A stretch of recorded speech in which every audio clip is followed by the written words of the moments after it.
rendering some default content for the component we just created. Let's explore this a little bit.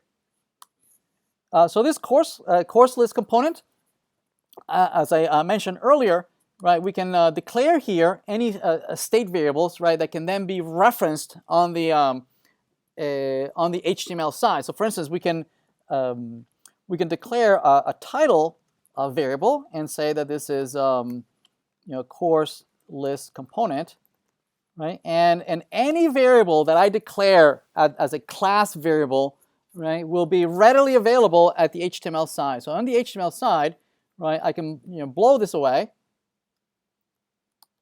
right, and I can refer to any variables that I declare in the component, right, using this escape sequence, the double curly brackets, right, as opposed to single brackets, curly brackets in React, right. In React, the double curly bracket, the single curly bracket allows you to escape and go back into JavaScript, right, where you can put if statements and for loops and maps and all sorts of things, right. Here, instead, it's supposed to be just a very simple JavaScript expression, right, that evaluates to a string and whatnot. So here, notice that my IDE is aware of Angular, right, and it already knows that this HTML file is tied to that component, and says, "Ooh, you have all these variables that you're exposing in the component side," right? We can say title.